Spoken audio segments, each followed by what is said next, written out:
Hi guys, welcome back to our channel. So ఈరోజు మన వీడియోలో నేను ఏం డిస్కస్ చేస్తానంటే మీకు గైడెన్స్ ఇవ్వడానికి ట్రై చేస్తున్నాను. ఓకేనా?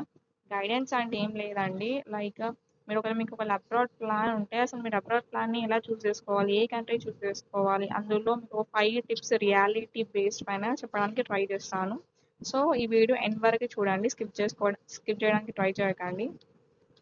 సో అబ్రాడ్ అనే ప్లాన్ ఎవరెవరికి ఉంటుంది చెప్పండి? బీఫామ్ అయిపోయిన గ్రాడ్యుయేట్స్ కావచ్చు, ఫార్మ్ డి కావచ్చు, ఆర్ ఎంఫామ్ స్టూడెంట్స్ అయినా కావచ్చు. ఈ 3 టైప్ ఆఫ్ స్టూడెంట్స్ అబ్రాడ్ వెళ్ళాలి అనుకుంటారు. సో అబ్రాడ్ వెళ్ళాలంటే అదేమో మ్యాజిక్ సొల్యూషన్ కాదంటే వెళ్ళగానే మీకు అక్కడ జాబ్ వచ్చేయడం అలా ఏం పాసిబుల్ కాదు.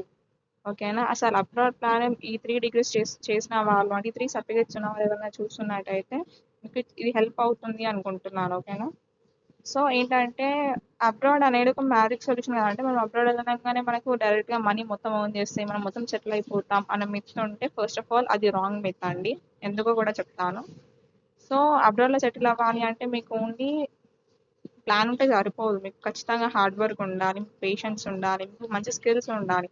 అప్పుడే మీరు సెటిల్ అవ్వగలుగుతారు. అప్పుడే మీ హ్యాండ్స్లోకి మీరు ఎంత ఎఫర్ట్స్ పెట్టినందుకు మీకు మనీ అనడం స్టార్ట్ అవుతుంది. So earning money is also not an easy in abroad. Okay, చాలా మంది అబ్రాడ్ అనగానే రీల్స్ చూసేసి లేకపోతే ఎవరో చెప్పారని రిలేటివ్స్ వెళ్ళారని ఎక్సెట్రా ఎక్సెట్రా రీజన్స్ తోటి అబ్రాడ్ వెళ్ళి మనీ ఎర్న్ చేస్తా అన్న మిత్లో ఉంటారు. అది రాంగ్ అండి. సో మీరు అబ్రాడ్ చూస్ చేసినట్టయితే నేను ఇప్పుడు చెప్పబోతే 5 టిప్స్ అనేవి మీకు చాలా బాగా యూజ్ అవుతాయి. లాస్ట్ వరకు చూడండి. సో ఫస్ట్ వచ్చేసరికి మీరు కంట్రీని బ్లైండ్గా చూస్ చేసుకోకూడదు. అసలు మీరు కంట్రీని ఎలా చూస్ చేసుకోవాలి అంటే అసలు మీ గోల్ ఏంటి, మీరు అసలు ఎలా సెటిల్ అవుదాం అనుకుంటున్నారు, మీరు చేసిన ప్రొఫెషన్కి అక్కడ వాల్యూ ఉందా లేదా మేము మొత్తం కంప్లీట్గా రీసెర్చ్ చేసిన తర్వాత మీకు అక్కడ క్లినికల్ ప్రాక్టీస్ అనేది దొరుకుతుందంటే మీకు ఈజీగా జాబ్స్ దొరుకుతాయా లేవా అన్ని బేస్ చేసుకొని ఒక కంట్రీ సెలెక్ట్ చేసుకోవాలి. బ్లైండ్గా నేను అమెరికా వెళ్తా, ఆస్ట్రేలియా వెళ్తా, లండన్ వెళ్తా, జర్మనీ వెళ్తా, కెనడా వెళ్తా, జపాన్ వెళ్తా, చైనా వెళ్తా అంటే అది 100% రాంగ్ అండి. సో మీరు కంట్రీని ఎలా చూస్ చేసుకోవాలంటే మీకు సర్టెన్ గోల్ ఉండాలి. అంటే కొంచెం వే అనేది మీరు చేసిన ప్రొఫెషన్ ఉందా లేదా, కొద్దిగా స్కోప్ ఉందా లేదా రీసెర్చ్ చేసిన తర్వాత కంట్రీని చూస్ చేసుకోవాలి. ఓకేనా? సో సెకండ్ టిప్కి వచ్చేసరికి మీరు వెళ్తున్న కంట్రీలో కొన్ని సర్టెన్ ఎగ్జామ్స్ ఉంటాయి. ఎవరైనా సరే బీఫామ్ అయిపోయింది, ఫ్యామిలీ అయిపోయింది, లేకపోతే ఎంఫామ్ అయిపోయింది అని డైరెక్ట్గా మాకు కంట్రీకి వచ్చి మీరు వర్క్ చేయండి అని ఏ కంట్రీ మీకు అలౌ చేయదు. అలా ఏ కంట్రీ మీకు పర్మిషన్ ఇవ్వదు. ఒక కంట్రీకి వెళ్ళాలంటే మీరు అక్కడ ఇంటర్నల్ ఎగ్జామ్స్ ఉంటాయి, అవన్నీ క్లియర్ చేయాలి. అంటే మీకు అక్కడ లైసెన్స్ రావాలి. సో మీరు టీఎస్ స్టూడెంట్ అయినా సరే, ఏపీ స్టూడెంట్ అయినా సరే మీరు ఫర్దర్గా అబ్రాడ్ వెళ్ళామంటే మీ టీఎస్ పీసీ వచ్చిన సర్టిఫికేట్ కూడా మీకు అబ్రాడ్లో పని చెయ్యదు. మీరు అక్కడ ఫర్దర్గా ఫార్మసిస్ట్గా వర్క్ చేయాలి అనుకుంటే మీరు అబ్రాడ్ లైసెన్స్ అనేది తీసుకోవాలి ఫార్మసిస్ట్గా సర్టెన్ కంట్రీలో. సో ఫస్ట్ అవి ఏమేమి ఉన్నాయన్నీ కనుక్కోండి. ఓకేనా? ఫస్ట్ టిప్ ఏంటి, కంట్రీని ఎలా చూస్ చేసుకోవాలి బేస్డ్ ఆన్ రీసెర్చ్, గోల్, ఇంకా మీకు స్కోప్ ఉందా లేదా క్లినికల్ ప్రాక్టీస్ పైన. సెకండ్ టిప్ ఏంటంటే మీకు ఎగ్జామ్స్ గురించి మీకు కొంచెం నాలెడ్జ్ ఉండాలి. Without exams you can't choose any country blindly. Third టిప్కి వచ్చేసరికి మనీ ప్లానింగ్ అండి. వెళ్తాం అనగానే మీ దగ్గర ఆ కంట్రీలో ట్యూషన్ ఫీ అనేది వెళ్ళగానే ఎర్న్ చేయరు కదా. ట్యూషన్ ఫీ అనేది ఖచ్చితంగా మీరు పే చేయాలి. అంటే మీ దగ్గర సర్టెన్ లంసమ్ అమౌంట్ ఉండాలి. Without it you can't.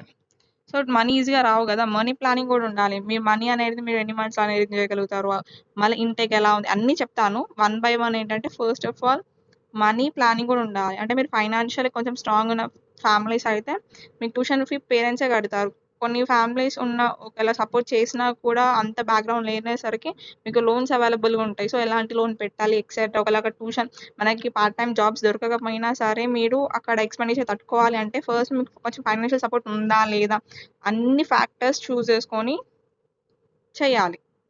Fourth టిప్కి వచ్చేసరికి స్కిల్స్ అండి. మీకు ఓన్లీ డిగ్రీ ఉంటే సరిపోదు, మీకు ఫార్మసీ డిగ్రీ సర్టిఫికేట్ ఒకటి ఉంటే సరిపోదు. మీకు అక్కడ జాబ్ రావాలి అన్నా, ఫర్దర్గా మనీ ఎర్న్ చేయాలన్నా మీకు సర్టెన్ స్కిల్స్ ఉండాలి.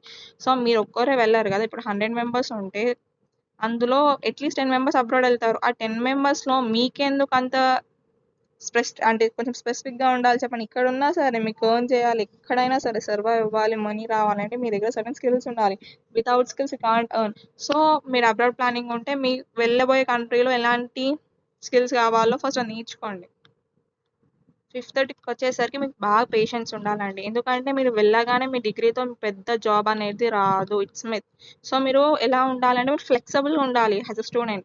మీరు పార్ట్ టైమ్ చేయడానికైనా రెడీ ఉండాలి. పార్ట్ టైమ్‌లో any kind of part time చేసి మీ బేసిక్ నీడ్స్, మీ ఎక్స్‌పెన్సెస్ అన్నీ మీరు సర్వైవ్ చేసుకోగలను అనుకుంటేనే వెళ్ళడానికి ట్రై చేయండి. అయితేనే ప్లాన్ చేయండి.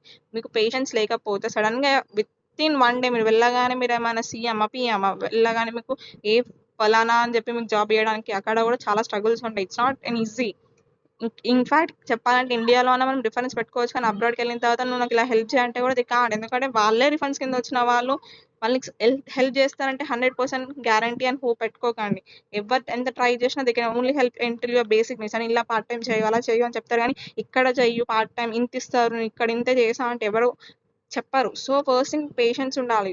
పెద్దగా బిగ్ ఆపర్చునిటీ రావాలి, ఇన్‌స్టంట్‌గా గ్రో అవ్వాలి అని థాట్ ఉంటే మానేసి స్లోగా స్టెప్స్ ఎక్కడానికి ట్రై చేయండి. అంతేగాని లిఫ్ట్ ఎక్కుతా అంటే నడవదు. అండ్ లాస్ట్ పాయింట్ ఏంటంటే ఎవరో చెప్పారని మీరు అబ్రాడ్ వెళ్తే యూ విల్ డెఫినెట్లీ ఫెయిల్. మీరు అక్కడ వెళ్ళిన తర్వాత ఎవరు ఎన్ని చెప్పినా మీకు ఒక సర్టెన్ ఉంటే మీరు ఎన్ని అప్స్ అండ్ డౌన్స్ వచ్చినా కానీ కాన్స్టెంట్‌గా పొజిషన్ అనేది చేంజ్ అవుతూ ఉంటారు. అంటే హైయర్ పొజిషన్‌కి వెళ్తారు. కానీ బ్లైండ్‌గా ఫ్రెండ్స్‌ని చూస్ చేసుకొని వెళ్తా అంటే మీకు నడవదు. ఎందుకంటే abroad is not a joke or it's not an easy step to escape from the reality. So, first మీరు ఏముండాలంటే మీ డెసిషన్ పైన మీకు క్లారిటీ ఉండాలి. దట్ వై ఐయామ్ డూయింగ్ అని. ఓకేనా?